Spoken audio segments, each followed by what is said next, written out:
Welcome back to the Casual Football Friend Show with myself, Zane Fullett. And me, Tarancelli. Shit, that's your name? Who'd have thought? I have a name. I thought your name was Aaron this whole time. Oh, the more you know. I thought your name was Jane. Oh, yeah. Is that why you keep hitting on me? Is that why you keep trying to flirt with me? Because you think I'm Jane? Yeah, and that's why I don't give you eye contact. I keep looking at your breasts. That's what it is. They are insatiable. What a fun start to this episode there is on a football. Let's just kickstart with some misogyny. That's what we'll do. Well, it is a football podcast, lads. Remember? Yeah, lads on tour. Lads on tour. Exactly. How are we on this wonderful Wednesday evening? A solid 2 days after the Leicester draw with Tottenham, which capped off our first Premier League weekend of the season. Yeah, you know what? I think. I'm so annoyed because in my fantasy football team, I had Vardy in there. Then I saw he might not start, so I took him out, and then he bloody started. And not only did he start, he scored. And he scored. Yeah, so, I took him out because I had him in as well, and I took him out for a guy called Ilman Ndai at Everton. Yeah. And he came on. He came on at the 80th or 70 something minute, and I thought to myself, "You fucking idiot! Why would you take that punt?" But I got 84 points altogether, which is quite decent. Jesus, that's better. It's better than I got 65. No, I was about to say I got quite. I'm top of all the leagues I'm in. So after the first game week, so if the season finished now, I'd really prefer it, but. Then we wouldn't have to keep doing the podcast. Yeah, and then I could win the fantasy. That is a hell of a good start. Up front, I had Isak and Ollie Watkins, and neither of them scored. I obviously had the obligatory Haaland, but yeah, I had Wissa up top with Haaland and Ndai. Wissa got 11 points. Yeah. Also, my team's name is Wissa upon a star. So I felt like you have to have Wissa in the team if you're going to use his name as a pun. Also, I had Pedro Porro on the bench, but Rodri was injured, so Pedro Porro came in, and obviously he scored the first goal against Leicester. Yeah. So I out of like principle, I didn't start him because he's normally my starter every week. But I was like, I'm not going to start him because then I don't want to have any kind of happiness in like Leicester conceding or Leicester not getting a goal. But he ended up scoring, so it's all good. Yeah. And also Saka as captain, which did really well for me because I got 24 points from him. So that was a good shout. He got a goal and an assist. Yeah. I got Saka on, but I wish I put him as captain because he did get a goal and assist. Yeah, and I would have stomped some good points there. But I had Isak as captain because I thought he would score. Yeah, but what can you do? Do you also have a couple of Arsenal defenders? I put in Raya and Saliba, so obviously they're getting. I've got Saliba. Yeah, the clean sheets. Arsenal are a very decent shout for clean sheets. And I have Raya in goal. Yeah, me too. So we both have Raya, Saliba. Yeah. Yeah, so it makes perfect sense, because Arsenal, let's be honest, like looking at how we're already into it now, aren't we? Yeah. Arsenal, they are the team. I feel they're the team to watch this season. If you're going to have any team, even though they did compete with Man City last season, I think Man City were just that. Man City were Man City last season. They were just a little bit too good. It's the finest margin with those two teams, though. Like Man City, when you're going against Man City for the league, it is the finest margin of error because Arsenal would have won the league last season if they actually didn't lose to Villa that game at home, which they, to be fair, you'd think they'd have won. Yeah, exactly. But Villa were in incredible form towards the end of last season. So it's just it just happened to be the timing just didn't work out for Arsenal. But I think Arsenal this season, if I'm going to pick any team to win it besides Man City, I would say Arsenal. They're the ones to watch. I don't like saying this because I don't love Arsenal, but I hope they win because in theory, like they've got a really good collection of young talent that I hope does well, and like they have Saka, and I love Saka. I think he's great. They've got a really good, nice team that I think play some great stuff, and I would root for them. It's just that I know too many Arsenal fans in real life, and they're they're hard to deal with when they're doing well. I know. You know. I know. My mum's an Arsenal fan, and she is terrible to deal with. It's hard when it comes to this. Why is your mum an Arsenal fan? Is it because like is she from London or? She's from London. Really, she should be a Chelsea fan because she's from Southall, which is West London. But that's not split hairs on it. That's a good point. How did she end up an Arsenal fan if she's from Southall? I don't know. I think because I actually asked them about this. But a lot of Indians, they supported obviously Man United, Liverpool and all them lot. But a lot of the ones who supported a London club, a lot of them went to Arsenal. They didn't support Chelsea because a lot of the racists at the time supported Chelsea. So they didn't want to support the squad. Obviously, times have changed slightly for Chelsea since. Yeah, but it's nobody supported Millwall, and they weren't going to support West Ham. And Chelsea were also like, a lot of them. So that's what it was, and so they all just latched onto Arsenal. The funny thing about West Ham specifically is like Green Street, like the whole Green Street hooligans. Oh yeah, Green Street. If you actually go there, it's just full of sari shops and dress shops. Like it is an Indian fucking area. So the idea that it seems so weird now when you think of East London now. Yeah. You think East London, like you walk around, if you go down to like Whitechapel and places like that, it's mostly Bangladeshis. Yeah. But East London back in the 70s was a very different place. Very, very different place. In general, England was a very different place. But yeah, my brother was. Some say for the better, but that's a discussion for another time. That's a discussion for another podcast. Let's be honest. Of course.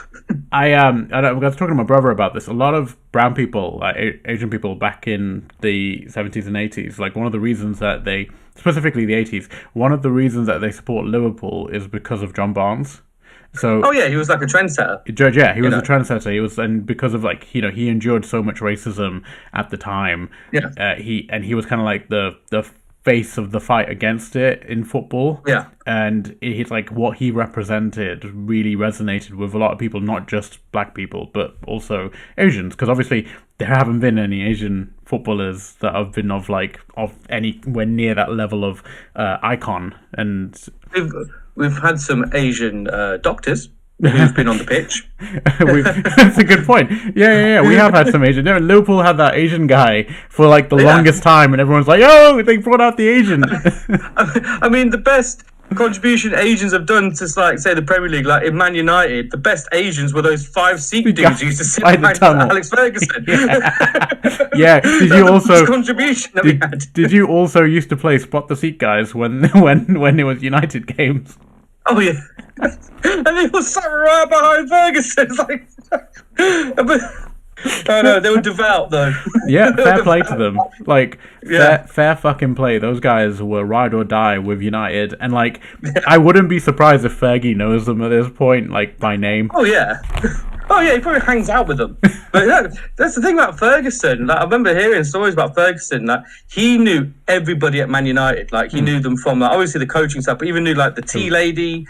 He knew the people who did the cleaners. He knew everybody there and that's why he became such a major establishment within the club, which a lot of managers don't tend to do now. But he was there long enough where he could develop those relationships. And do you know what? There's it takes a certain, not humility, because I think that's just basic human decency to know everyone that you're working with, but it's kind of like a relic of the old times of nowadays you've got the head coach and they are a very this is the prestige position, and here's the first team, and they are segregated from the rest of the teams in the club, and they are all in the most the fanciest training quarters, and things are a lot more separate, I guess, nowadays. Oh yeah, well that's why Vishai was so loved at Leicester City, because he was the chairman, but he made an effort to speak to everybody. I remember people I remember bumping into Vishai, and I thought he was just some little uncle, but then he was just there. And there's loads of people I know have just had pictures with him, and he'd just be sitting in the stands, and then look at him, and he looked twice that's Vishai sitting over there. And it's just that's what he was. You bumped into him? You actually met him? Well, I met him. It was at a Leicester City game, of course, and it was just he was just walking around. I managed to get a box seat once. I know. I was very swish. Was and it then through work? I'm imagining, not that you were suddenly at one point you came into a lot of money. Oh no, I didn't pay for shit. But it's it was with work. Okay. And then I went walking. I went to find the toilet somewhere, and Vishal was just walking in the corridor, and I just walked past him, and I went then I looked back, and went, that's Vishal over there. I was like, oh my God. But then I left my phone in the box, and I was like, "Oh, Vishal, have you got a phone? Can you add me on WhatsApp?" And he's like, "What?" That's I like to think that he probably been like, "Man, the janitor's not really doing his job. He's just walking around." He probably looked like, I need to up my budget on who we get to clean this place. You're just like, Vishal, it's such a pleasure to meet you, and he's just like, yeah, this bathroom needs more soap, and you need to change the toilet roll, please. Can you imagine if that was, if Vishal asked me to do that, I would have gone and got replacement soap. I would have gone and done that. Vishal needs soap. I will find it for you. I'll do anything. You saved my club. I'll do anything for you. He was that loved. He was that loved. Like you would probably. I mean, the amount that family has done for Leicester City in general. Like honestly, from where we were. But not just with the club, but with the local area as well. And there's a reason why there's a statue of him outside the stadium. Because not many. I don't think the Cronkies were going to get a statue anytime soon. Chelsea haven't even put a statue of Roman Abramovich. It's rare. It's rare that an owner would get a statue. Though normally it's a player or a manager. Managers, I understand. Fergie makes sense. Matt Busby makes sense. Yeah, makes sense. I can imagine in about 10, 15 years' time, we'll probably see a statue or plaque of Jamie Vardy outside of Leicester City because of his contribution as a player. Yeah. But to have one of the chairman, it's very, very, very rare. Yeah. But if they did, it's usually like the person who founded the club. Yeah. Fulham had one of Michael Jackson, if you remember that. Do they still have that one? I don't know if they still have it, but you remember it was like, was it with Mohammed Al Fayed? Mohammed Al Fayed was his friend. I remember those days. Yeah, Mohammed Al Fayed was like, I want to put a statue of Michael Jackson, and people are like, why? And he goes, because he was one of the greatest. What's your problem? What did you contribute to the world? It's like, but it's a Fulham Football Club. What has Michael Jackson done for Fulham? No, I think it was just his friend. Like genuinely, I think they were friends. So he was like, I want to make a tribute to my friend at my football club, not at Harrods, like his shop. Not.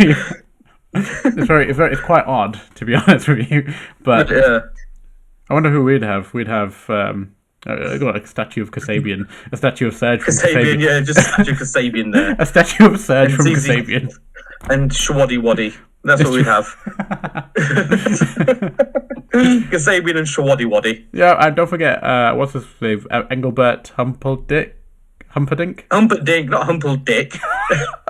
Engelbert Humbledick. His name Humbledick.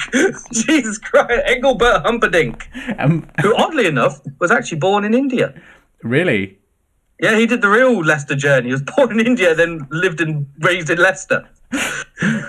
Is he your dad? He is. Yeah. My name is Taron Humbledick. It's actually Tarancelli Humperdinck. Sing. Yes. Sing. There's supposed to sing in there. But yeah, if we get back to the football now, rather than Humbledink. but this is the point that I'm making with what. This is why I like watching Arsenal now, because Arsenal, unlike a lot of teams, have actually given Arteta time to develop. And bear in mind, when Arteta went to Arsenal, magic didn't suddenly appear. No, it was two seasons. They were struggling a bit. It was 2 seasons. It was 2 seasons where, by the end of the second season, there were a lot of questions as to whether he would continue. And like within the first 6 months, he won the FA Cup, and that was really cool. Because remember, it was the FA Cup final, Arsenal versus Chelsea, and it was him against Frank Lampard, and basically both of these newbie managers suddenly thrust into like a final, and one of them was going to win the trophy in like the first year of management. It was huge, but Arsenal won it, and obviously I think that obviously was a good platform for Arteta. It built him up, it gave him afforded him a lot more time. And it was good because it had been so long since Arsenal had won some silverware as well, and Arteta had done that. When was the last time they'd won the FA Cup? Because that was the one thing that they were winning like a few times, because they became the record holders of the FA Cup like in the mid 2010s, I think. I think it was the last trophy that Arsene Wenger won with them. Yes. But it was like, I think Arteta was playing that game, funnily enough. Was that the Arsenal versus Hull game where they were 2-0 down and they came back 3-2 and Aaron Ramsey scored? I know they had like 3 finals in a row, I think, where they won. Yeah. And then that's when they overtook United as the top holders of the FA Cup. So that was the only thing they were winning for a brief period. But yeah, when Arteta won it, it was like, oh, okay, this new guy is actually got a silverware. That gives you a lot more credibility, and I think, to be honest, that's what's kept Ten Hag in his job as well. I think is getting that silverware gives you credibility. It allows you to, I think, gives you a little bit more breathing space when it comes to the pressure, because it's like, look, I can back myself with this medal right now. Yeah, I mean, results speak volumes. It's all well and good putting the work in, but really they want to see results. At the end of the day, a lot of these football clubs are businesses. They want to see results. And if you're not actually delivering, then it's like, hold on, we're not getting anything out of our investment here. And that's what a lot of these people are. They're investments. When you hire someone, you're investing in them. And I've got my business head on here. I was going to say, that sounded so cold and robotic. Like, that's what these people are. They're investments. So it's like, all right then. Okay, Wolf of Wall Street, Taron, right here. Essentially, a lot of these footballers are as well. Because if you fork out 30, 40 million for a striker, you want to see some results. And if that striker doesn't score, you're like, hold on, where's my investment gone? That's what it is. It's the same situation with the manager as well. I think this segues us quite nicely onto our bit of news we were talking about earlier, which it's come out today that Chelsea have basically put up for sale Raheem Sterling. And which we saw coming, to be fair. We saw coming, but they've now gone from he's available to he is now isolated from the squad. So they've stripped him of his squad number. And they've basically said, you need to go find somewhere else to play. Whereas on the weekend, they just left him out of the squad, basically saying, he just wasn't available and they didn't want to play him. And Maresca's now come out and basically defended the transfer policy. And he's coming out and saying, I have 30 players. It's not my prerogative to make them all happy. I just have to play with who I think fits best. And some of these players don't fit my style. Well, unfortunately, Enzo, it is your prerogative to make sure your players are happy. And I said this last week. I said that I can see it going to shit for Chelsea this season. And it's already starting. I mean, if Sterling wants to come to Leicester, we'll gladly take him. If he wants a club to come to Leicester, mate. But, I mean, he's only 29, really, Sterling. So he's still got a few good years ahead of him. It is wild to me that he is half a year younger than me. Like, considering, when you're not a footballer, you think... Especially how much younger he looks as well. Yeah. Well,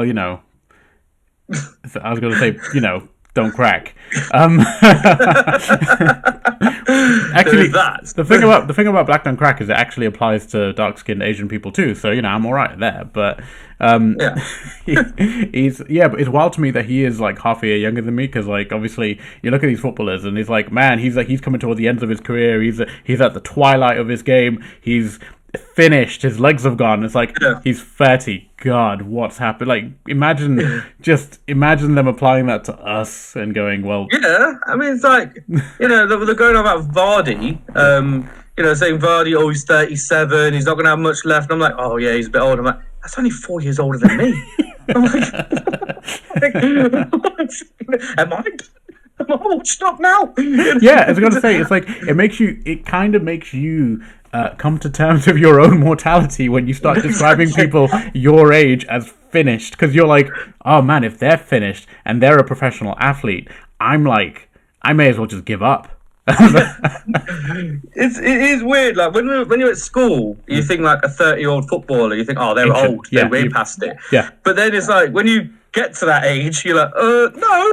still got something left in them. I'm still hip. I'm still cool. Yeah. Yeah. It's like you become that "How do you do, fellow kids" meme. Like you literally start walking around like, nah, I can still rock it with the kids. Like I know what Exactly. I'm still cool. Skibbity means, I guess. but going back to Sterling, it was coming. Like we saw it like last week and when they left him out the squad. I mean, Chelsea have got a massive squad. They've got too big of a squad. Yeah. And there's so many memes about their squad. It is ridiculous. But there's so many. There's once, what is it, when it's like, a man addressing a crowd and it's like Enzo Maresca talking to his Chelsea team and stuff like that. And I saw like one meme, it's the Chelsea team bus, and it's like got 5 deckers on it. And it's just like, there's so many of them. It's just, there's no reason for a squad to be that big. And it's like, I learned this lesson from doing career mode on FIFA. Oh, when you that great way to learn things. When you have a squad that's too big, you can't please all the players. Yeah, but and I learned that on FIFA. Surely Enzo should know this. FIFA career mode is also a little bit fucking glitched though when it comes to player interactions and keeping them happy. Okay, let's not go too down this tangent. Let's not go too far down that road. Let's not go too down, because I could gripe about FIFA all day long, but like, I'm sorry, sometimes a player will come to you and say, "Oh, I'm tired." You leave them out for one day and they'll be like, "I'm not getting enough games." It's like, man, well, fuck yourself. They genuinely. You never know. You might actually get footballers like that. Maybe, I don't know. Maybe if Raheem Sterling's going around and going, I'm so tired. I feel so broken. Hey, why aren't you playing me? It's like, Jesus Christ, dude, just get out of here, just leave. Maybe Enzo's just sick of his shit, I don't know. But I think it is telling that they've waited until this part of the transfer window to basically say, okay, now you need to go. I feel like it's a bit dodgy, isn't it? It's a bit dodgy. Like, you should have worked out maybe 2-3 weeks ago at the very least that he isn't part of your playing style, he isn't part of this squad, because this is the man who's on 300 grand a week, right? You're not going to be able to ship him easily. So you need to put the legs in. You need to put the legs into the transfer, because you're going to have to send him somewhere. Yeah, the thing is that what team would he slot into now? Like, Man City wouldn't take him back. No. He wouldn't really fit in an Arsenal. No. Man United, their system, I don't see where he would fit there. Liverpool, definitely he wouldn't fit there. So, like, I'm talking about a couple of clubs where he's already been to. So where would he go to? Maybe Palace? Just Newcastle? Leave England, I guess. Like, that's the only thing. That's the other option. Maybe go abroad, go to Spain, go to France, or go to Germany. Maybe that's his option at the moment, because I can't see any system, unless the only system I can see him fitting into is maybe one of the promoted teams. But then, are they going to have the salaries to pay him? No, they won't. Like, I don't think Leicester would have the salary to pay him. No. But also Chelsea, they do pay. They have reviewed how much they're paying, and they are looking to make those wages a little bit shorter. They're going to make, and their contracts are ridiculous. 7 years. Like 7-year contracts. Yeah. So to sit on the bench. They announced it today. So they announced João Felix is signing for them today. They've given him a 7-year contract. Why? They paid 45 million. So originally they were giving longer contracts because, not to go too much into accounting here, but they can amortize the value of the contracts. So what they would do is they would say, you pay 50 million for a player. But if you're giving them a 5-year contract, you then break it down by 10 million per year, and then you add the wages onto that. So when it comes to costs, how much you're actually spending on players, you're not spending the full 50 million in the books. You're spending the 10 million. So see, that would work if you had a much smaller squad. It works. It works for everyone. Like, it's what everybody does currently. That's how they do the bookkeeping with footballers. Yeah. But it's more cost effective to give them a longer contract than to give them a shorter contract. It is. But what happened is Chelsea started giving overly long contracts last season. So the football authorities have clamped down on it and said that you can only amortize up to a 5-year period. So you can't go above the 5 years. So that the fact that they're giving 7-year contracts and Cole Palmer signed up for 9 years now. Fair enough, Cole Palmer's their best player, but 9 years, you don't know what's going to happen in 3 years, 2 years. You never know. No, you can't be tied down to that kind of stuff. Yeah, you never know. There might be injuries. He might be injured for a season. He might want to opt out of his contract and go somewhere else because let's face it, Cole Palmer is a class player. There are going to be other clubs who are going to want him. Yeah. So it's just if they don't keep qualifying, if they keep not qualifying for the Champions League, he's going to turn around and say, "I deserve to play at a higher level," because he does. He does. He is a Champions League player, so. Yeah. You never know. You just don't know what's going to happen. And then what happens in 2 years' time is they'll be saying, well, we don't want you to leave. And he'll be like, well, I want to leave, but now I'm signed here for 7 years. So that's it. They have all the power. Yeah. So, I mean, from a Chelsea perspective, they're keeping, they're basically able to keep hold of these players for as long as they want and keep control, which I think is the key word here, is if you give them a long, long contract, you basically have control of their entire future.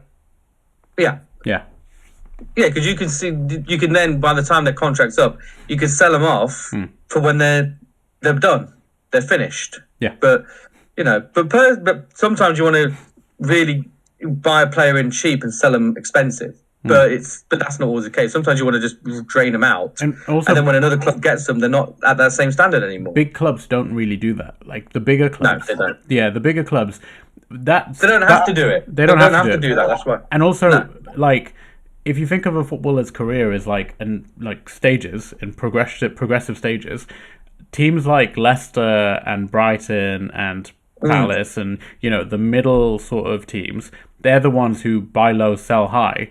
But then the bigger clubs, they're normally the finisher clubs. Like say, that's where you want to end your career. That's where you want to get to. That's the bit. A team like Manchester United, people always say about how they always make a net loss, but it's like Man United is the kind of club where they don't really sell. Usually when a player leaves Manchester United, it's because either they're at the very end of their career or they're just not good enough. But they are a finisher club, like how Real Madrid is a finisher club, or they are the teams that you usually end the best years of your career with. Which you want to do, really. If you're a footballer, you don't want to. As much as I love playing. As much as I love playing for Leicester, I'm like. As much as I love supporting Leicester, and it's great. If I was a footballer, I would want to spend my best years at a top flight club. Even though Leicester was touching on being a top flight club not too long ago, it's so weird that Leicester, like 4 or 5 seasons ago, we're talking about Leicester breaking into the top 4. Yeah. Now a newly promoted side. It's just Leicester's just full of surprises. It's the capitulation. I'd want to be spending my prime years playing for maybe playing for Man City, playing for Arsenal, playing for Man United, Liverpool, or maybe playing for Real Madrid, Barcelona, Bayern Munich. You wouldn't want to spend it playing for a lower club. No, and that's just how it is. That's why when players leave and they're going to the bigger clubs, like you just have to have that element of understanding about it. Like when Maddison left for Spurs, obviously we got relegated, but like even when Mahrez left for Man City, it's like, yeah, fair enough. Like you deserve to play. It made sense. You deserve to play at that level. Yeah, it was top of his game. Yeah, and then he went to Man City. And Man City, he's won titles with Man City, so it made sense. Oh, of course, as a Leicester fan, we were gutted because he was such a good player and he helped us win the Premier League. But for him personally, as a footballer, it makes perfect sense. The same with Kante. N'Golo Kante. It made perfect sense for him to go to Chelsea. Yeah. Where is Kante now? He's over in England, is he? He's still in Saudi. He's still playing for like Al Ittihad, I think. But that just makes me feel sad. It's interesting though because with sort of like Mahrez and people going from like Leicester then going into playing for like Champions League winning clubs, Premier League winning clubs, it's like I don't know.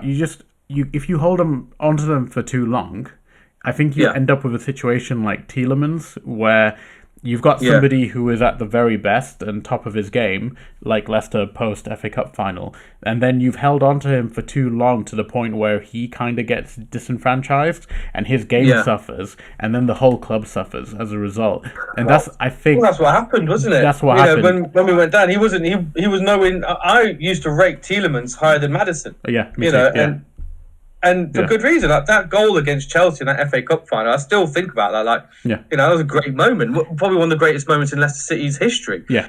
But but then but that season we went down, he didn't want to be there anymore. No, and this is what I'm talking about is you sell people, you have to sell them at the right time. And I think at that point, that's when you go, okay, people want you, and if you want to go, then you should say bye. Because if somebody's being forced to stick around, like even if you apply that to say us in our day-to-day jobs, right? If like a much better job opportunity was coming up and our current employers had the power to stop us from getting there, we would call it a day as well. Like we would down tool. Oh yeah. Yeah. You know, I'm not resilient enough to be like, well, I'm still going to give my best for this employers. I'd be like, go fuck yourselves. Well, that actually, funny enough, actually happened to me within the same company. I got offered a promotion, not the company I'm at now, it's a couple of companies ago. I was working in this one role, and then I got offered a promotion. I said yes to it, but then because they were short-staffed, they said, Taryn, we need you to stick around for a bit before you go over there. I was like, okay, how long? Like a couple of weeks? They go, just a month. I'm like, okay, a month, I can stick that out. And then they said, we'll pay you the wage. I'm like, I'm happy with that. But then they changed that to 3 months, and then they changed that to 6 months. And by the second month, I was like, I don't give a shit about this role anymore. Yeah. So I was just coasting, and I said, like, look, I've been offered a promotion, and you guys are dicking me around, you know. And you made me stick around when I've been offered a better job, and you guys are making me stay, and it's just I don't really want to be here now, and in this particular role. And then so I just coasted for like 2-3 months, and then went off to the other job. And that went up to the other role, I should say. Well, it's in the same company, but it's similar. Not that I'm comparing myself to Tielemans, but it's a similar concept in that. Yeah, you're much older.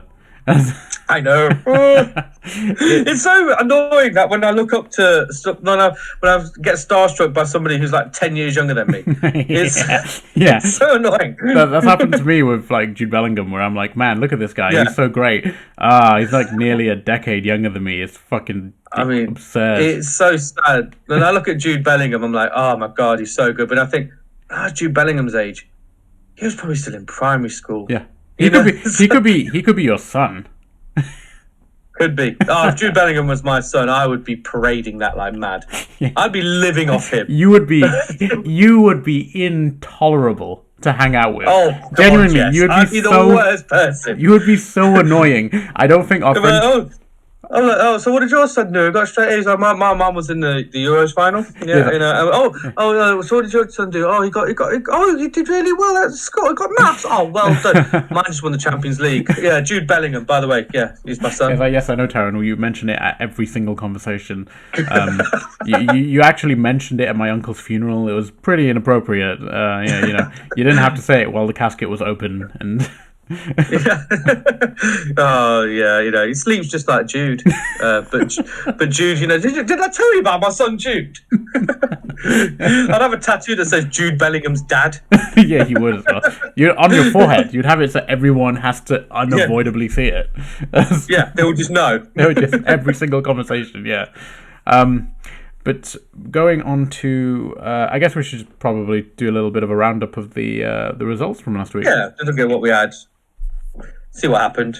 Yeah. So, there's no shock results. Really. I was going to say, let me take a look at what actually happened last week. This weekend, sorry. But I mean, we kick-started with Man United Fulham 1-0. Yeah. Let's go through that game. So, did you watch that game? Did you watch that game on Friday night? I watched it in a bowling alley. You watched it in a bowling alley. How did you end up? I was out for a work do, but then my manager had it on her phone. Okay. And so I watched it on there. I was like, oh, and I was surprised that Man United scored that late. I thought, but Fulham put up a good fight though. I thought it was a pretty good game. Like, it was quite open. It wasn't a boring like first game of the season. Everybody's still a little bit tired. Yeah, like everybody's still a little bit tired from the Euros, and so it's not really in full gear. Like, I thought it was quite an open game. It was good to see Fulham like have that many clear-cut chances, because it was like it kept it quite end to end. Even though United, I would say, on the whole, were on top for a lot of it. Oh yeah. Yeah. Oh yeah, they were on top for all of it. They did get counter-attacked a few times, and those were the really exciting bits. You know, that Lisandro Martinez, man, what a fucking player. That one clearance where he somehow diverts it to the side of the post when he goes for intercepting it, and I'm like, how is he any other player would put that into his own net. Yeah. I don't know. You just need that little bit extra quality. Yeah, but to go. He just didn't have it And at that time. you know he did that on purpose. Like you could see he specifically went, this is going to go slightly to the left of the left-hand post, and he does it. Yeah.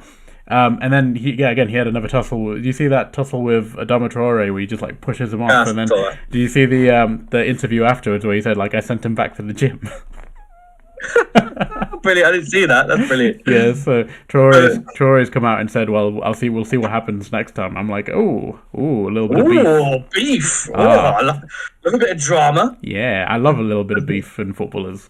It's great. Yeah. It reminds me of it's nice to see it because it reminds you of the good old days. Yes, with like the Vieira and Keane and all that. Like so the good old days when they used to hate each other and you loved it. It's like loved every second of it. Did you ever see that debate between it's like Gary Neville and Jamie Carragher, where Gary Neville was saying that United versus Arsenal is the best rivalry in Premier League history, and Carragher was arguing it's City versus Liverpool, and I was it's not. It's nowhere near. No. City and Liverpool is nowhere near. In terms of the quality of football, there's an argument. Yes. But in terms of the pure intensity, there's nothing that compared to Man United Arsenal. In terms of Fergie versus Wenger, it was great to watch. It's honestly, football has become, and whether this is good or not, it's probably a good thing, but football has become so much more sanitized since then. You can't possibly have that level of intensity in terms of a rivalry ever again, because they used to fly into tackles. They used to just kick each other for the sake of it.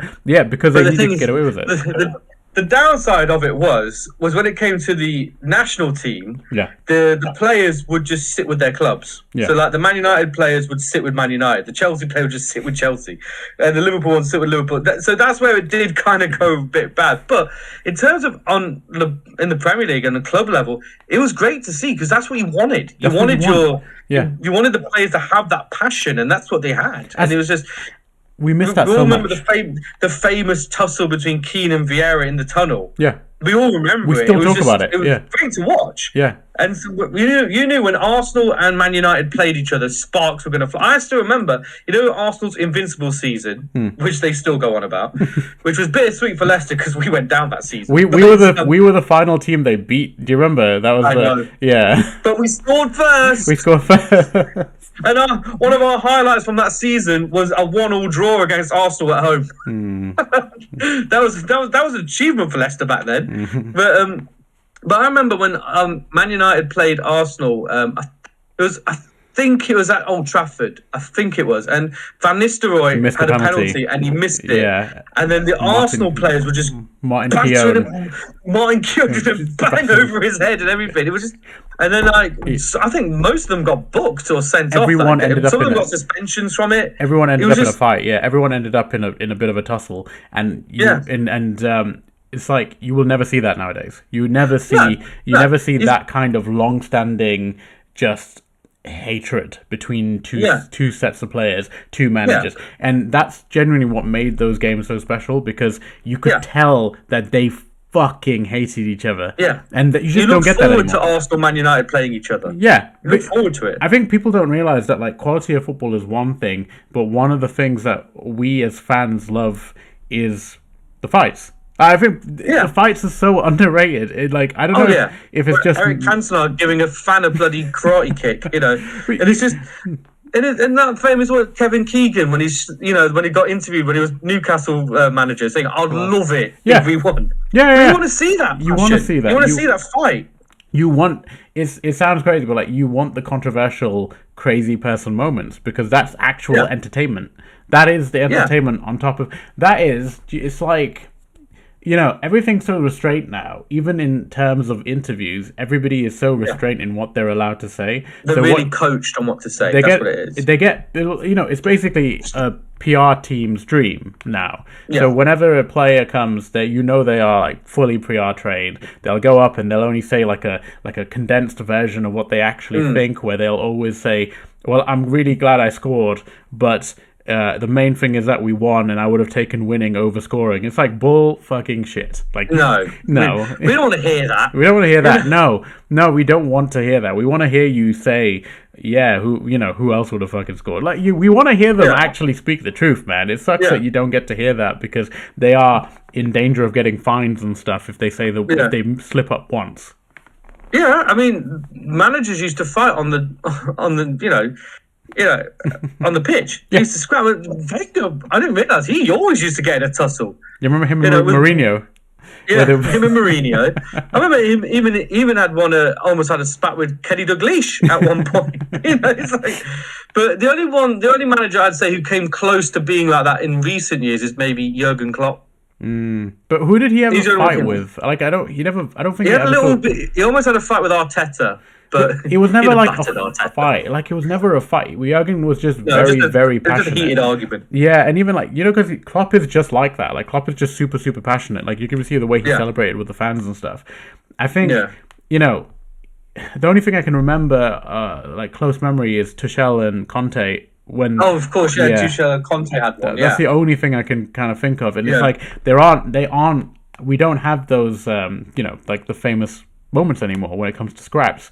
We only have famous goals and famous. No, we kind of had one this weekend. Did we? Newcastle. Yeah. Oh man. Okay, that's a really good one to jump into next. I loved the highlights for those. That game was amazing.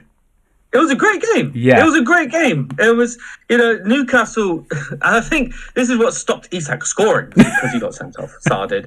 But it was a great game. It was great. If we take that incident out, it was a great game of football to watch. Yeah.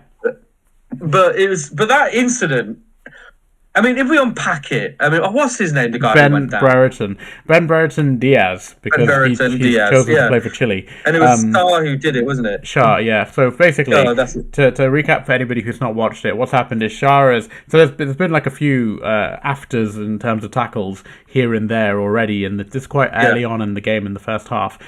Shah plays a pass back to the keeper, and Brereton Diaz, after Shah's already played the pass, he knows he's going to just hit him for no reason. He basically goes into the back of Cher and knocks him over. So Cher gets back up and faces off against him, puts his head in, and Brereton falls to the ground, obviously like as if he's been shot, and gets sent off. And Cher gets sent off, obviously. So, what did you make of all of that, Taron? It was a throwback, but it was kind of a throwback to it. It reminded me of Lee Bowyer versus Kieran Dyer, but it's but not teammates this time. Yeah, it's just not teammates. But it was just it was. The thing is that Shaw didn't start it. He didn't start it. No. What's his name? Brereton Diaz. He started it. He pushed him. He pushed him for no reason. It was so funny. He pushed him for some reason or other, and then Shaw got up and just got close to his head, and it was like. It's like he stroked his head. It wasn't a proper headbutt, but the way that Brereton Diaz went down, it's like he'd been hit him with a hammer or something. I mean, I think the way he went down is like they had to do scans for concussion or something. It was just, and then it was just a ridiculous. Like it was the epitome of all dives, and the ref just bought it. Yeah. But the thing is that in that situation, when you do go to headbutt somebody. You're going to get sent off regardless how the other person actually gets sent off. You have to be tactical in how you hurt people in football nowadays, right? So if you're going to go and do something like you want to get your own back on someone, you kind of have to do it in game. You know what I mean? So it's like, okay, he's left one on you, leave one on him when you're tackling him, right? Yeah. Leave one on him, and I'm talking about like go in for the slide, get the ball, but go in a little bit high and take out his, actually take him fully while you're going for the ball, and make it. Don't make it so blatant. Whereas when you're going head to head, there's no point. Like there's generally no point for footballers to do that because you will always get sent off, and the opposition will go down at the faintest touch. So just. Don't do it. Just don't do it. Get better revenge. That's my advice. If you're gonna get revenge, be better at getting revenge. I will appreciate it a lot if you do better revenge. By the way, I'm a big fan of revenge. Well, I will be really tuning into Southampton versus Newcastle the return. Yeah. When they play the other match the tackles against each other. The tackles going in after that happened were amazing. Yeah. And some of the They got savage. They got savage because they were Newcastle clean. was pissed. Yeah, Newcastle was pissed after that. There was this one tackle, I think it was by Longstaff, and I literally got up and I was like, yes, I'm not a Newcastle fan, I'm not a Southampton fan, I don't care about either of these teams, but that tackle made me happy. Yeah, it was. I mean, that's what you want to see, but like, I just don't. I mean, Diaz just got a booking. Yeah, because he wasn't going to get sent off for it. But he started it.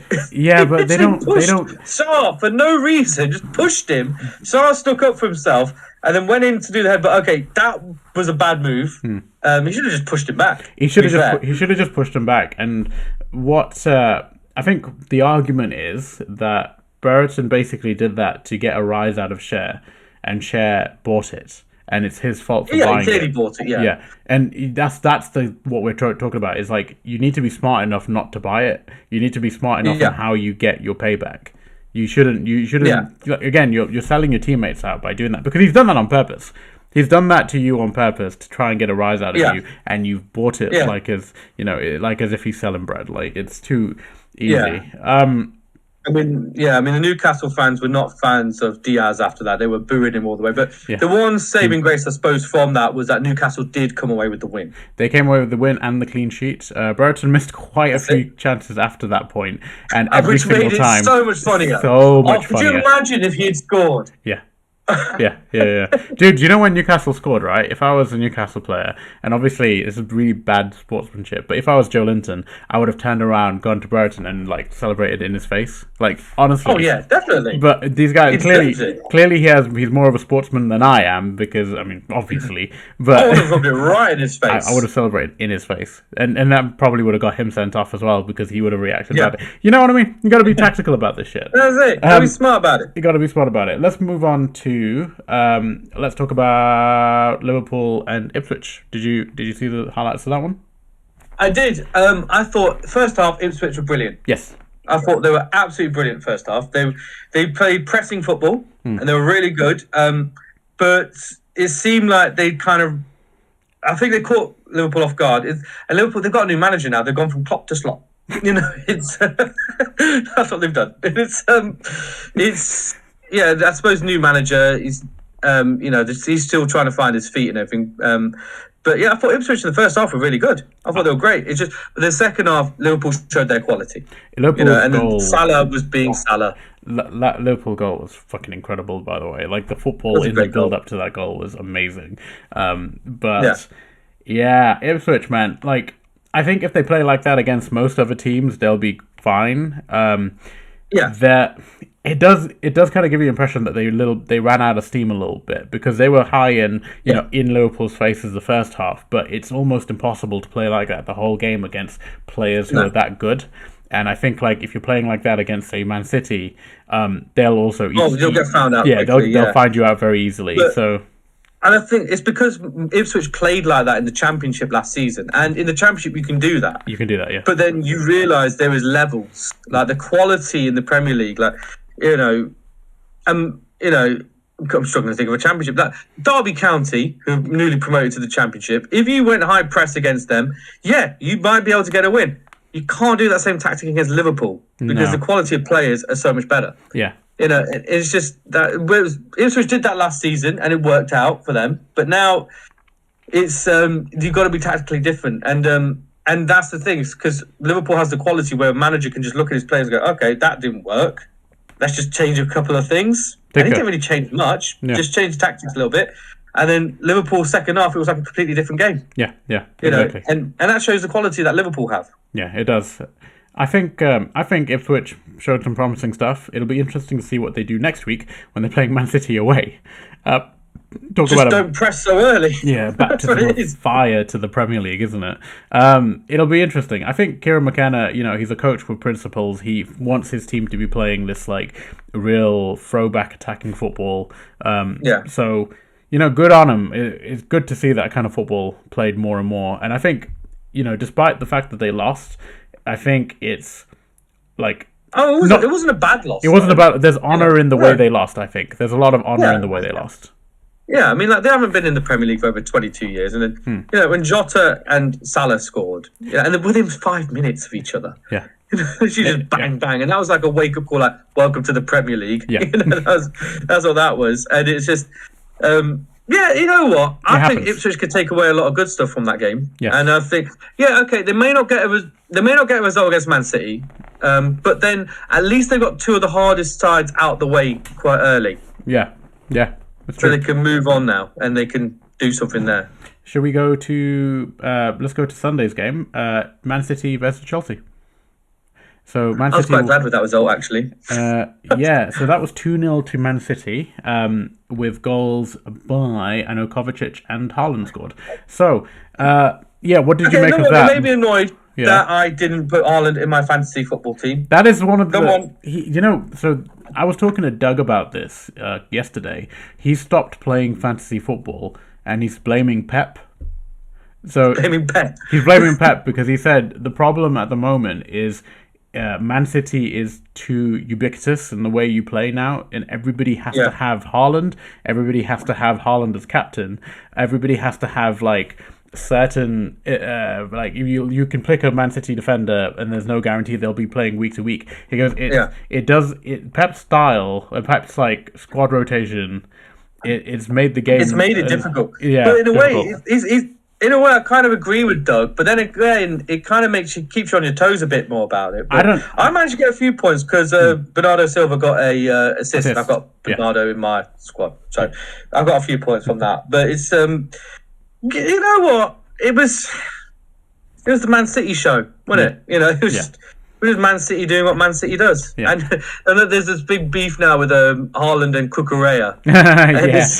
From nowhere, of all the players. Haaland, I know, and like Haaland was just laughing at him. Yeah, because Cucurella, for those of you who don't know, Cucurella for some reason in Spain's understandably excitable celebrations of winning the Euros, Cucurella went and started doing a chant about keeping Haaland in his pocket or something like that. Which I don't know why he did that. Why would you do that? What was the point of it? Haaland wasn't even in the Euros final. Haaland wasn't even in the Euros. Did he think Haaland? You know, because Haaland's born in England. Do you think he thinks Haaland is English or something? Like, But he knows who he played against in the final.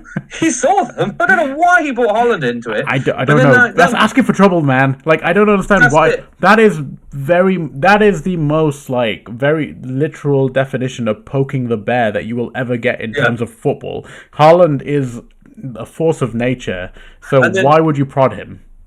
And then when Haaland scored, who was the guy that couldn't mark him? Cucurella. You know, it was just. So I think in that duel, Haaland's won that. Yeah, of course he has. No one else was ever going to win that. Haaland was always going to win that duel.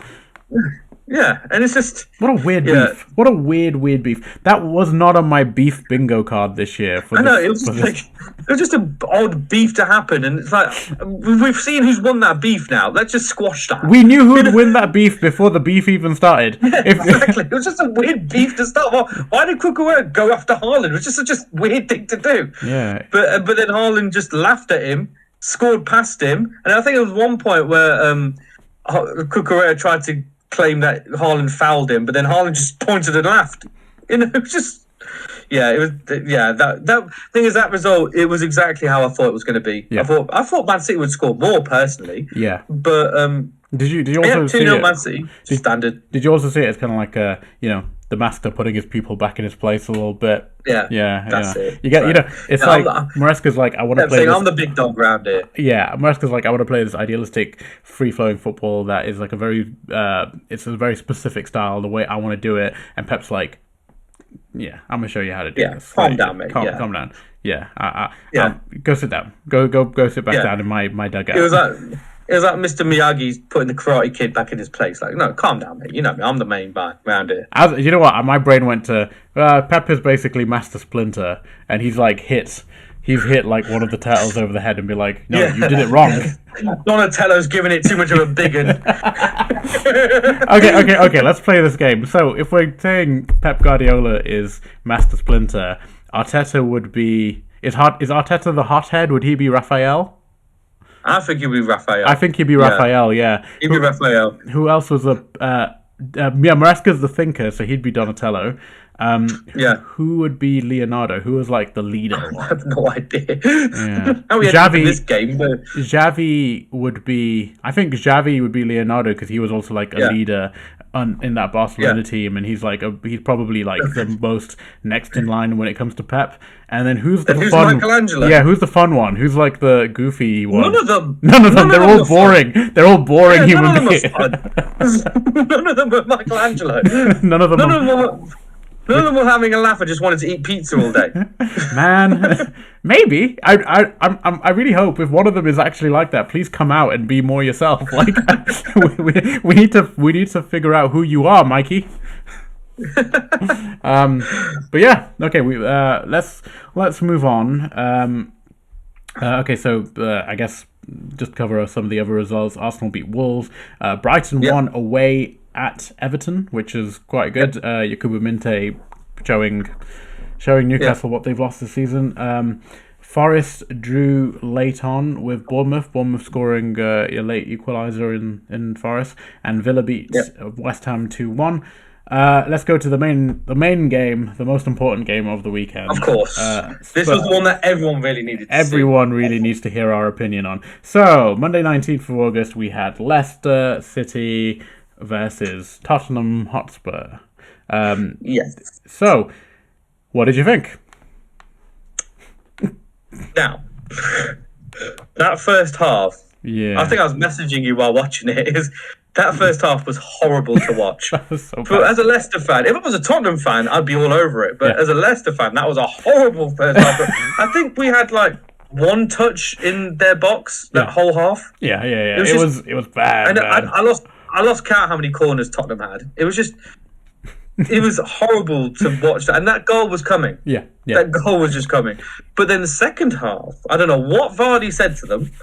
I don't know what Steve Cooper said to them. But Leicester came out in the second half, and then after Vardy scored, it was just full on like Leicester. It was like the Leicester that we love to watch. Yeah. It was like Leicester from a couple of seasons ago. It was full throttle, wasn't it? Yeah. It was great to see. Honestly, the first half had me sitting there thinking, this is going to be the longest season in history. It's going to be such a miserable season. Yeah, because it's going to be horrible. I was sitting there in my Leicester City top thinking, why did I buy this? This is going to be horrible. But luckily that second half, I hated that first half. It was horrible. I was watching it with Doug, and we were chatting throughout, obviously, about the game, and I was sitting there just going, man, I don't think I have it in me. Like, as in terms of the tension it puts on you to watch your team play like that, where they were just constantly on the back foot. We didn't really have the ball in Tottenham's half, and it didn't look like at any point we'd have an outlet for counter-attacking either. So I was thinking to myself, how are we meant to go up? How are we meant to get the ball up the field? It seems like there was nothing. Nothing. But second half, it did feel like Steve Cooper, or as you said, maybe Vardy, but probably Steve Cooper was saying to them. Yeah, Steve Cooper said something. Yeah, I'm sure he basically just went, guys, you're playing at home, and you should go show some initiative, but also we're playing Spurs. Like they are a good team, but they are open when it comes to being at the back. They're beatable. Tottenham are beatable. They are beatable. And Steve Cooper, to his credit, even in his interview afterwards, he did say that first half we can't play like that. No, we can't play like that anymore. In the Premier League, you can't play that. You can't sit back throughout. If we did that against Man City would just blow us out of the water. Same with Arsenal, same with Chelsea, any Liverpool. Team, well, maybe not Chelsea, but them. And any team with the finisher. So Tottenham's biggest issue with that game is they just did not take their chances, because they could have been 3-4-0 up in that first half. The way number of chances that they had, Solanke didn't have a great debut. I thought Maddison ran the fucking show in the first half. He was Maddison amazing. Was great. Yeah, and it made me more annoyed that he left Leicester. Yeah, but it's I can't hold anything against him, but. Tottenham basically displayed the same problems they had last season and the season before that, where they can play great on the ball, but their finishing is poor. And they brought in Solanke as a finisher, and it was a great transfer. I think it makes a lot of sense, but he just didn't really get off the mark. He couldn't really get He going. only You know, just signed, so I think it's going to take a little bit of time for him to fully bed into their team. Because striker is the hardest position, and striker is you are the focal point. You are the player that has to then coordinate the entirety of that attack, right? So especially with the way like Tottenham play, Kane used to drop deep, and then the wingers used to run in behind. And I'm assuming with the way Solanke plays, like he's gonna have a not 1-for-1 similar, but a sort of similar kind of role where he'll be a slightly deeper than like your conventional number 9, like a Lukaku or an Osimhen or somebody who's like well up there, or a Haaland. I think Spurs. Son didn't have a great game. Madison to me was easily the standout player. Really, if you're going to go man of the match or something like that, then it would be Madison. He ran the first half. He generally ran the first half. So like he made it look so easy, and the thing is, he knows how to play against Leicester. Yeah, he knows how to do it. So he was the perfect guy to put up against them. But it was horrible to watch. But then that second half, it all changed. It's amazing how much a goal can change the whole game. Yeah. What's his name got injured? That injury in the box. Bentancur. That's when it. He went up. That changed the game massively, because I think that came at the worst. As harsh as it sounds, I think you're going to say exactly what I was thinking. That came at the worst possible time for Leicester. Obviously, I'm glad he's okay, and that he's his concussion was his concussion substitute was used, and it was very much a concussion, and he was okay. He's stable. He's doing all right, but fuck me, did it ruin the game for us? Like it killed momentum completely. 11-minute break. We had so much momentum on our side. We were attacking, and when that happened, and that spell took the time it did, it just sapped it. Dead completely. Yeah, that's it. Then we just sat back again, and it's like, and then we're just playing for the draw. Yeah. And it's just, I mean, but one of the highlights from that game is Vardy's response to the Tottenham fans. That is just Vardy to a T, isn't it? Vardy's nutshell. Like that is Vardy in a nutshell to a T. Yeah. That is why he is like the ultimate Premier League shithouse. Yeah. And again, he's a throwback to like when we talk about Arsenal, Man United back in the day. They were all like that. Yeah. It just seems odd, like because nobody else is like that. That Vardy is like that. Yeah. But it's just But back then they were all doing that, and so that's why it's so refreshing to see someone like Vardy just be like, "No, fuck you guys. We've won a Premier League title. You guys have won fuck all." It's just so nice to see that. My favorite part of the clip is him then turning around to Romero, who's saying something to him, and he tells him to go fuck himself. And I was like, just so good, so good. He's got Romero to fuck off. It's so funny. He's like, go fuck yourself. And I was like, that is just what you want to see, man. Like that is exactly what you want to see in terms of just sports. This is the reason why I watch sports, because I want to see a grown man tell another grown man to go fuck themselves, because it's the beauty of sport. It's so good. It's so good to see. It genuinely is like, it's why I watch football, because there are moments like this where it's like lots and lots of build up that comes to a point. There's a little bit of history between Leicester and Tottenham. We beat them to the title, and then and specifically Vardy and Tottenham, Vardy and Kane, when they were doing the Instagram posts and of like Kane posting the Lions, and then Leicester, when the league was confirmed, Vardy put the picture of Mufasa falling into the wildebeest. That obviously is like where it kind of started, and then it just built on from there and there. Do you remember like when it was there was a concert? I don't know if it was one of the Vicky Park ones, but it was a concert where Vardy was on stage, and he's hammered, and he goes, "Oh, where are the Spurs fans? They ain't got no bottle." Like, do you know what I mean? It's just. That's what it is. It's kind of like it's like a brewing rivalry that's starting to develop between Leicester and Tottenham. No, it's specifically Vardy and Tottenham. I don't think Leicester really. It's just Vardy. It's just Vardy because he's the holdover from that 2015 squad. The rest of these guys probably don't care, but Vardy specifically. Fatu doesn't give a shit. I don't care that much. Like I don't care as a fan of Leicester. I don't care about Tottenham and rivalry. But Vardy specifically, it's like. he is the holdover from, because he's basically the face of that squad. You know what I mean? Like he's the face of that. This is the last man standing, isn't he? Yeah. On that squad that won it. And a lot of them have gone on to other teams and they've retired. But Vardy's always stuck around. He's stayed with Leicester. Yeah. And that's why he will go down as a Leicester legend. There's an argument that he's Leicester's greatest ever player. There's that debate that's going on. I mean, to be honest with you, especially because of his loyalty, I would tend to agree with that. Because I mean, there's argument that some people will say, "Oh, Gary Lineker." Some might even say Emil Heskey. But at the end of it, you can't. I'd say, like, because they came from Leicester, we kind of have this nostalgia. Like, Vardy wasn't born in Leicester, but at the end of it, really, what did they win? Like a League Cup with Leicester? So Heskey won 2 League Cups. Lineker didn't win anything. No. He won the FA Cup with Everton, and then I don't know if but basically, you know what I mean. Like, they all left. Lineker is a great player for Leicester for what he went on to do. Yes. After he left Leicester, Heskey did do some good stuff at Leicester, but then he went on to Liverpool and he had a fruitful career there. But it was Vardy's done it all with Leicester. Like, he's won the Premier League, he's won the FA Cup. He's he's helped us win 2 promotions. He's won the Community Shield with Leicester. So it's just there was the argument that you kind of have to say maybe he is Leicester's greatest ever striker. This kind of goes full circle with what we were talking about earlier, where we were talking about like the finisher clubs.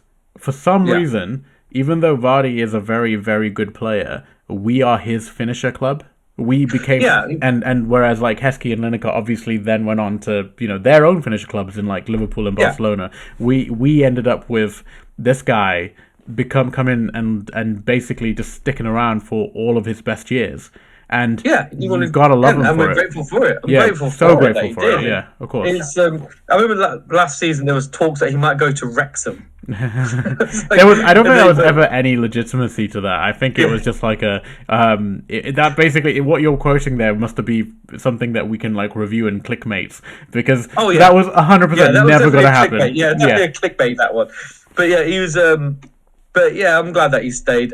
How long he's got left? It's got to be his last season. I can't. But we said that last season.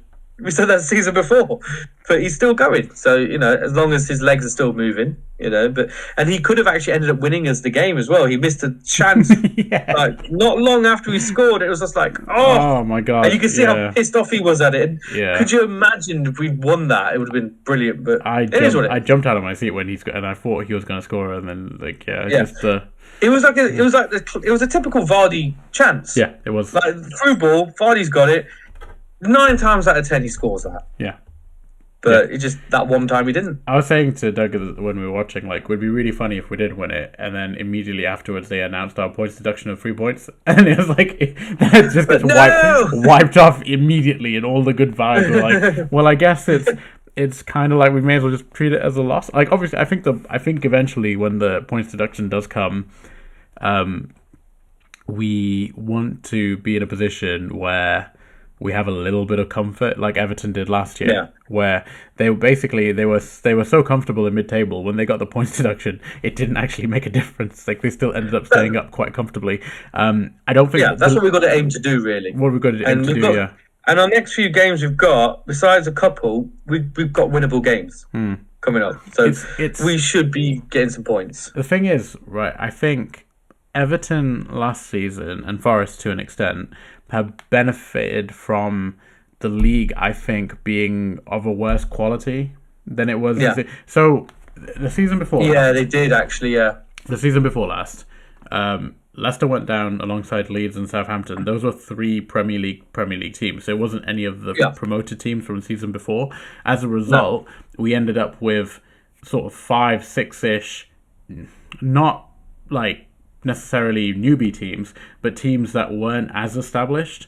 And obviously Bournemouth have gone on to do some really good stuff, and Forest have stayed up for obviously the last couple of seasons. But you ended up with Luton, Burnley, and Sheffield United. Those 3 teams, I think They just weren't Premier League standard. They weren't Premier League standard, and this season now it's us, Southampton, and Ipswich. I think the three teams coming up this season are of a much higher standard. And I mean, there was one of the commentators made a good point. I would say that the team that Leicester had that went down, are much better than the team we've got now. Yeah, which easily. Is true. It's not even There's close. no choice about it. No, it's not even close. It's not even close. Like the team that got relegated is miles better than the team we've got now. But I still think we've got enough to stay up. Yeah, it's all and we're about looking to make signings. Yeah, Sterling might come to Leicester. Zaha if he sorts out his tax. Oh no, okay. Let's address this right, because we released this podcast, the first episode. We released it last week, and almost immediately. So we talked about the potential transfers of Zaha and Holozek, and. That day, literally the day after, Zaha's one collapsed. So I went back in and edited it out, thinking, okay, we're good now. We're not going to look like idiots. I then uploaded the episode, and then the Holozek one fucking dropped as well. I was like, what is this? Good so far. Did we do that? Did we do that? But Cooper did say in his interview he's got a few signings coming up. But it's all hush hush at the moment, but it's all coming up. So Cooper's got something up his sleeve. Don't know what it is, but he's got something. Come on, Coops. Come on, make it happen. Yeah. I think it's John Rudkin obviously doing the transfers, identifying the people, and then Coops will have like the sign off on it. But I don't know, man. I don't know who you really go for at this point. Maybe you go for... Because obviously we clearly need a striker. We need a striker. We've been needing that for several seasons now. We've been Ian Nacho, but now he's gone. Daka has never performed since he's turned up.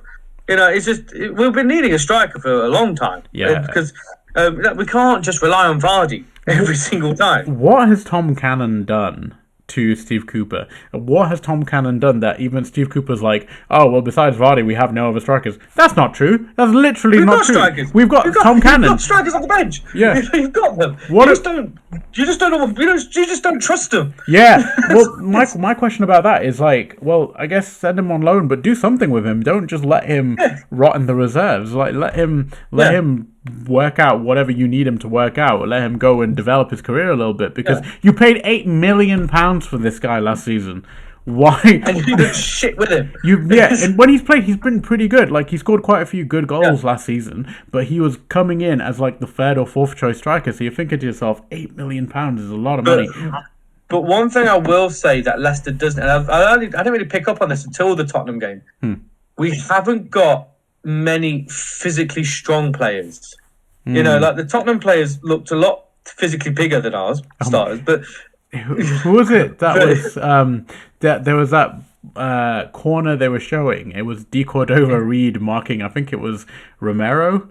And even the ridiculous. Yeah, the commentator was like, "That's a little bit of a mismatch," and I'm like, "Alarm bells! Alarm bells are going off right now." That's the thing, and as I feel like we haven't got any physically strong players, especially in midfield. Yeah, and I think that's might be our undoing, as well as many other things. But I think that is one thing we do need to look at, is possibly bringing in some strong midfielders. Height is maybe in this transfer window, maybe in January, but we need to get at least a couple in there. Height is such a huge thing when it comes to football, especially in the modern game. You need a team with quite tall players, because you saw it the other day, right? When it comes to defending set pieces, when it comes to defending corners, if Ndidi doesn't win the ball, we don't win the ball. And that is such a problem. He's like our own tall guy. He's our only tall guy, and that's obviously Vestergaard. He's great, but we need more. Yeah, it's Ndidi and obviously Vestergaard. Everyone else is definitely not that tall, and that's the problem. That's the thing. Ndidi and Vestergaard, they're defenders, which is great in defense. You say that, but you say that, but Fass isn't that tall. He's a defender. He's still But he's got the hair. He's got the hair though. Wout Fass. That adds the extra few inches. But it's who else is there? Is Justin isn't short, but he's not lanky, but he's also a fullback. So he's strong though. He's quite stocky though. Yeah. So he's got the strength on his side. Whereas that's what I say. That's one thing I didn't realise it until I saw until the Tottenham game that we are really lacking some height. strong, like physically strong players. Yeah. We're really lacking it, and I think we Haaland on his own. Oh God, yeah. Could literally just batter through Leicester if he wanted to. Yeah, it'll be which like, he might end up doing. Yeah, he probably would anyway, but it would literally be like a hot knife going through butter if it comes to set pieces. One thing, now that I'm talking about fullbacks, one thing I'm kind of glad to see is Christensen being given a go. It's quite cool because obviously he got brought in the season we went down at January, and he played a little bit, didn't really show much, and then Maresca came in and basically did a Sterling to him, where he was like, you don't fit in my side, you don't fit in my style of play, sit there. You must leave now. And Christensen went to Bologna, and he was part of this amazing Bologna team that Thiago Motta's Bologna, where they were playing this beautiful fluid system where they ended up finishing in the Champions League, and so obviously what happens with underdog teams when they start overperforming is they get ripped apart. And Motta, which is what happened to Leicester. And Motta's gone to Juventus. Zexi, their star striker's gone to United. We got Christensen back, which I'm really happy about. So it'll be interesting to see what he can do in the Premier League this time, because I think he's got that year. He's got that year on of playing in a top league under his belt. He effectively should have been playing Champions League football this season. So, where would you rather be, Christensen? Would you rather be with us? But it's nice to see him there. But he was underutilized by Maresca because his system didn't work. But maybe if he did keep Christensen and actually played him, we wouldn't have lost a few games, that we had. I was watching, especially when Doyle got injured, and I was like, dude, we have no left backs here. Literally no one. If only we had a guy who's now on loan to Bologna.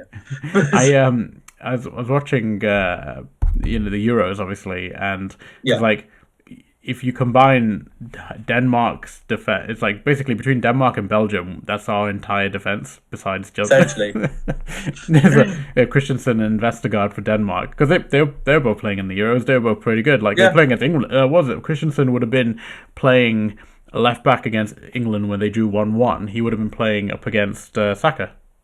And he's played at that level. Yeah. So it's good to have players who can do that, and we have got a quality squad, and it's and I still think we're going to stay up. We won't do anything special, but I think we'll stay up. I think watching the game the other day, it shows that we have at least a little bit of fight about us, and there is a little bit of a system. There actually is a bit of a system. So first off, I was watching and I was going, there is no system to this shit. Like, they don't know what they're doing. We are fucked. We are so fucked.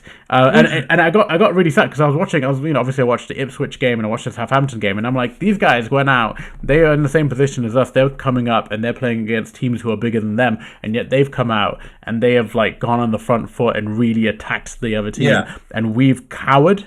And that's what it got really frustrated me. But then second half, we basically did that, and we ended up with the draw. So we're the only promoted side that didn't lose. Yeah.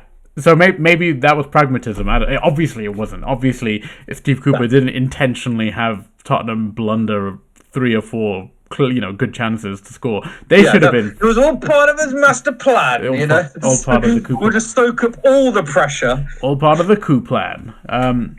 Although Tottenham could have nicked it at the end with Charlison, but it's a fast man. That was so fast. As much as I like him, he does do dumb shit sometimes. Did I tell you? And that was one of those moments. When I went to the Belgium game, for those of you who don't know, I went to the Euros to see it this summer, and I went to see one of the games I saw was Belgium versus Romania, and I was sitting with some of the Belgium fans, but it's mixed seating. But I ended up chatting to the Belgians, and they were like, "Oh, so who do you support? And why are you here?" And I'm like, "Oh, I'm supporting England." And like, "So why are you at this game?" And I was like, "Well, because I'm a Leicester City fan, so I'm here to root for Wout Faes." And they were like, "Yeah, we think he sucks." and I was like, "Oh yeah," and they goes, "Yeah, he's like guaranteed at least one blunder every game." And I'm like, "Well, you're not." Can't even argue with that. No, I can't argue with that. So I was like, "Fair enough, Belgians." Like, because obviously they've gone from Vincent Kompany to Wout Faes, whereas yeah, there's a big drop, but he's still good. He's still good. I like him. I still like him. But yeah, it's that Richarlison chance at the end. They had, it's a real heart in your mouth moment. But thankfully he missed. So yes, yeah, that I think I saw enough from that game where I can have at least I can extract a little bit of hope for the rest of the season, because I was like, you know what? I saw some fight in there.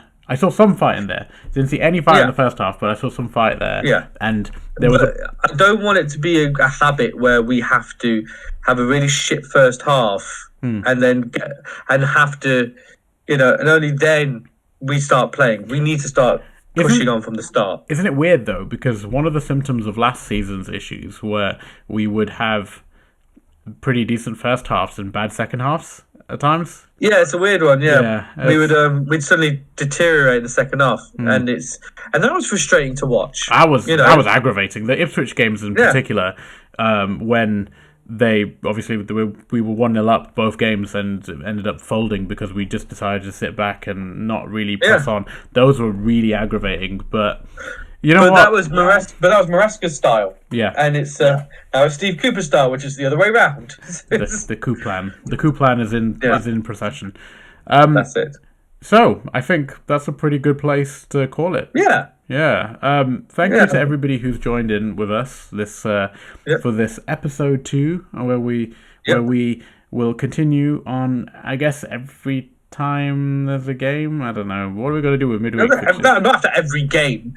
After every weekend of football, we will do this. We will try. We will do our best. We will do our best. We'll, just keep your eyes peeled. We will appear sometimes, and sometimes we'll be in your algorithm somewhere. Just look out for the two brown guys talking about football, hanging out, and pretending to be funny. Oh yeah. But in the meantime, we'll see you next time. I've been Zane. And I've been Taryn. I think you mean Aaron. I think I meant Engelbert. Oh yeah, Engelbert. Sorry. What was it? That you have been Taryn, Chelly, Humperdink. Humperdink? Yeah. Humbledink. Yeah, we'll go with that. And I'm Zane. Thanks. Take care. Bye. See you later.